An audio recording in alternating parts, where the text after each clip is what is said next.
It's not as easy as you would expect it to be, and there's a lot of challenges involved. Apart from challenges, the problems of me falling down, missing shots, breaking rifles as if it's not me. Well, it is me, but it's just my worst day ever. One thing I can say about these hand loads, I shouldn't have had that. Well, apart from the hand loads, it's time to turn back to the bay. Still, I had a problem with the mongoose that had been chasing my chickens for a while. What's shocking me is that daylight, there's a mongoose that is going after the chickens, and it's doing it in a manner where. Apart from that all, I had to restart from the bottom, raise a couple of chicks now when the chicks are this old, and then a mongoose wants to take advantage of the females. It's just not possible. With so many chicks, it's impossible to relax and say that mongoose can't get to them because it's in and around and it's roaming there constantly on the hunt. And I've seen eggshells where it eats them under the Wendy house, and then when it's full, it just packs and goes and comes back. So it has a specific timetable that I've noticed that every time around 4, it's here. So I'm gonna make every plan that I have to try and get to this thing, because now once it gets to the chicks, it's gonna be a problem. After assessing everything and figuring out what can I do to repel the mongoose or take it and relocate it as far from here as I can, because I've been relocating it but it keeps on coming back. I'd rather just leave all my problems and head home, down to Petty. As you would notice, anything that has to do with Grahamstown, there is a constant reminder when you're in Grahamstown that you are actually in Grahamstown.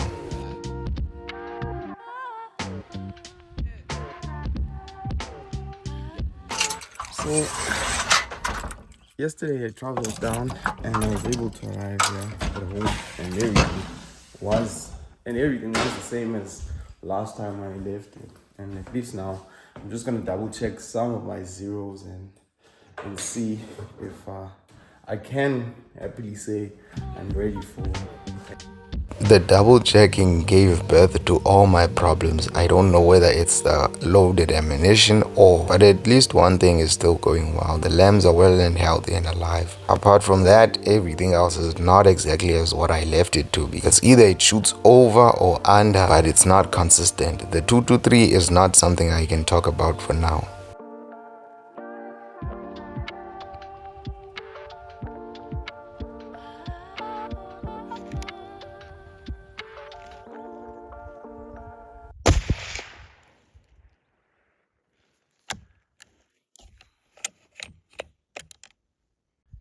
So if you notice very well, it's shooting over, and the same shooting over is the same shooting over that it shot at a cool. My heart still aches even now, because now when I came closer to 100 meters, it still shot bad, but it was shooting, so I trusted that.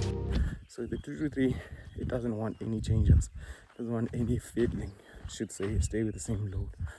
And that's at 100 meters with the 270, so I'd say, you know what, let me just pack up and go get some meat and we'll see when we hunt. But only to find out in the hunt it was worse than what I thought it would be. And because we had light rain in Pedi, only after shooting does the rain go down, so I decide to pack up and leave. And as soon as I pack up and leave, head out and definitely preparing for the trip up going to the hunt. This week, definitely I'm hunting, yes, and there's a few distances that I say I am sure about, and then the rest of the distances, anything further away than that, I just don't want to engage any animal at it, and I would rather just get closer if there is a way to get closer to the animal. If not, then I can't be shooting at those distances. So this week, yes, we're hunting, but definitely sorted out everything that I had doubt in, but now I'm sure. With all that being said, with certain distances that I say, yes, I'm comfortable with and some I'm not. But you find that when it comes to the actual hunt, things are going to take a very bad turn. It's not that the rifle is shooting as bad as it was, or was it the hand load, but it was shooting way over everything at 300 meters. And where I'm at, everything is conserved. Porcupines are freely really walking. And it's a very beautiful sight to see.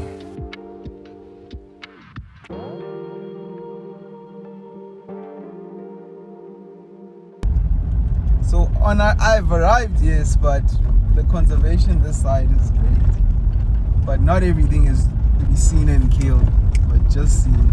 To such an extent that even the kudu fill up the road. I'm just gonna try and get some sleep because it's extremely cold, but it's an early morning tomorrow. A very cold morning that would make you change your mind about things you love. If I had not agreed on my own voluntarily to be a hunter, there's one thing that would change this morning, as cold as it is. It's extremely cold and there's kudu on the road, so you'd rather drive around 40, 50. If anything, everything is frozen over.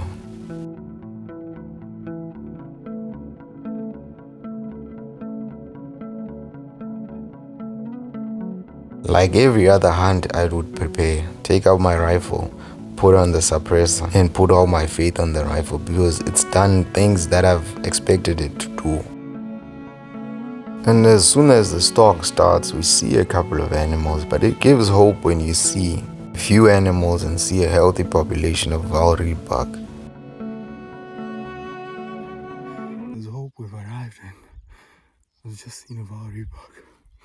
So we'll see what happens.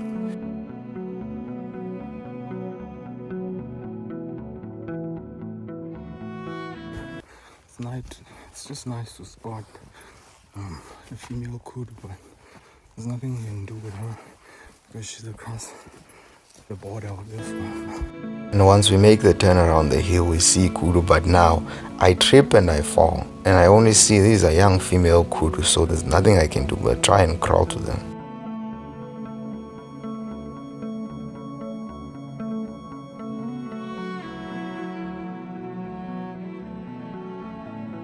The problem, the kudu see me and they hurt me because and I'm trying to get close.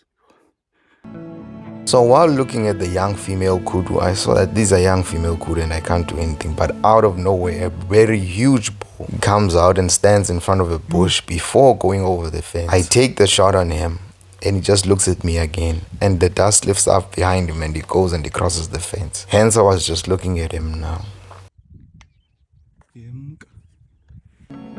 It's one tough pill to swallow when you have an opportunity and you can't take advantage of the opportunity given. Normally with this 270, 140 grain, that is a dead kudu then and there. But the day keeps getting worse and worse.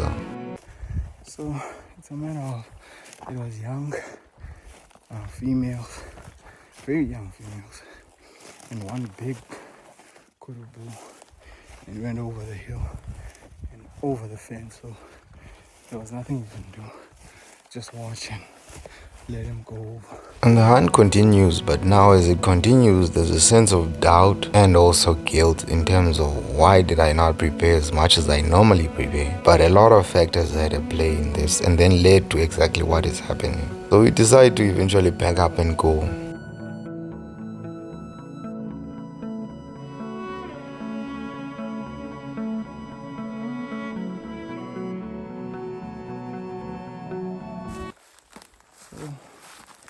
On our way to the car, we're gonna pack up and we're gonna move out into other fields. A couple of shots of rain, but no luck yet.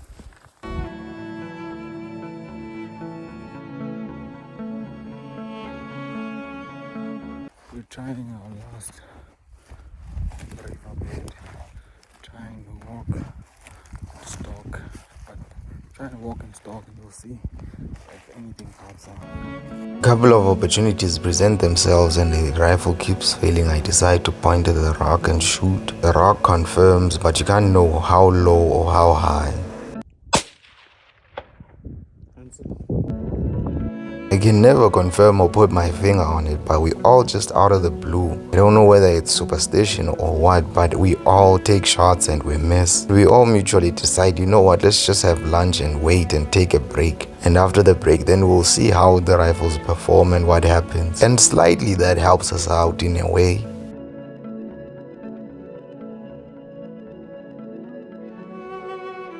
Might as well, if everything is not going as well as planned, then might as well just get all the meat that we packed cooked up and eaten. And as you know, carnivores can never eat salad. So What's confusing me with this rifle for today, it didn't shoot well even last week. And then only today that when I shoot, hold dead on, it shoots over. Decide to just put it back to the 100 meters zero and see. So if the afternoon brings something, then we'll see if nothing can come down. But I don't have high hopes because it's late in the day also.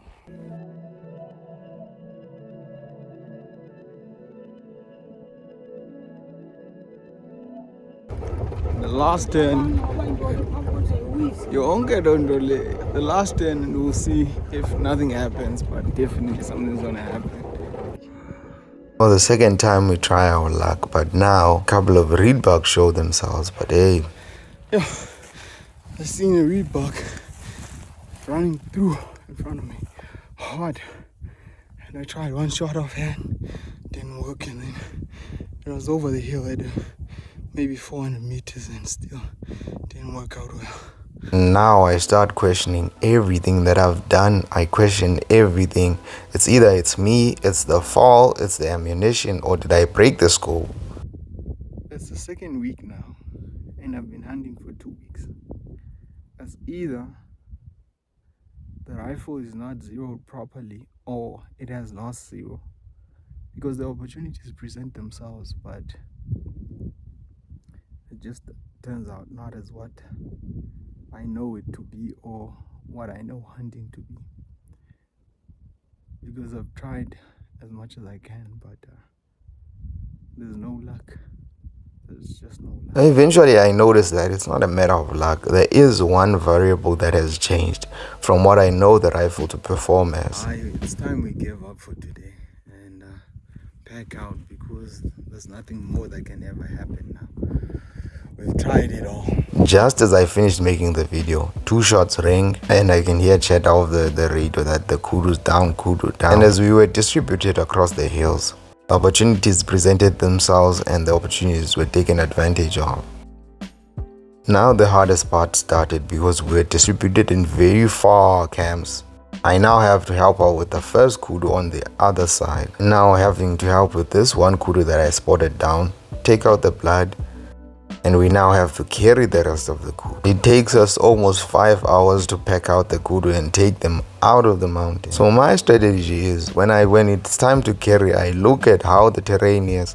If the terrain is going downhill, I'm gonna carry when it's time to go downhill. But when it's time to go uphill, I've carried the longest distance, so I'm excused. The bow is not the biggest bow, but it's big enough to make biltong. I've never seen biltong made from biggest horns. So what I do normally when it's time to carry, I'm gonna look at the terrain and I see if the easiest part is going down, I'm gonna take it when it's going down. But when it's time to go up and over, I am not involved because I took the longest time, but it was the easiest terrain. I'm always calculating that even if we're hunting bush pig, even if we're hunting warthog, if the terrain is easier when you have to walk out of the riverbed, I'll take the longest route. But now if it's easy, but if it's the hardest route when you have to go uphill, I am out by bail.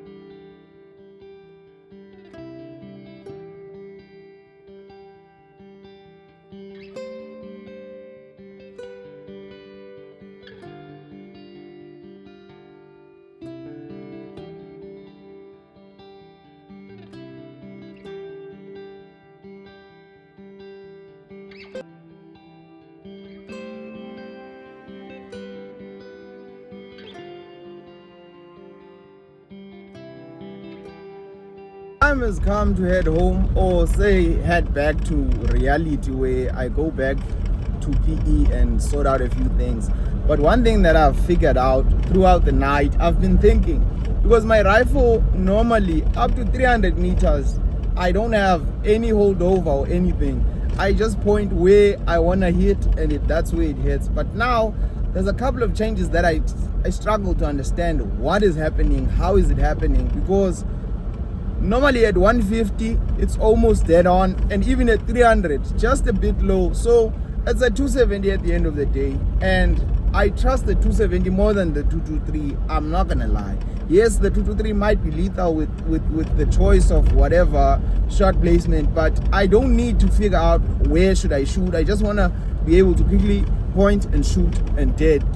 So now what I've seen before even coming this side, I had went home and tried shooting some of the new rounds that I had reloaded. But what I've figured out is there is an issue between the scale and me, because on that particular day it seems the mark that I was supposed to put the powder on was not the mark, because I clearly remember that it was a bit higher. So a difference in 0.1 or not point, it's a very sensitive process. So I'm not gonna speak a lot about reloading, but what I've figured out from my personal experience is that if there's no consistency in the powder, or say there is consistency but there's more powder than what you actually normally reload, then you're gonna have differences. It can't be the scope, because first things first, when we were approaching the kudu, there's a lot of loose rock. So I slipped on the loose rock and I dropped my rifle very hard, and I didn't make anything of it. I said it's not gonna be a matter of it dropped, because if it's a scope that is the problem, then how does it handle recoil if it's gonna not be able to handle dropping just a bit? It's not dropping from 6 floors up. It dropped here in front of me where I was carrying it, and I dropped, and I fell with the rifle. So it's not the scope, and definitely it's a reloaded. It's in the reloading. There's just no other thing.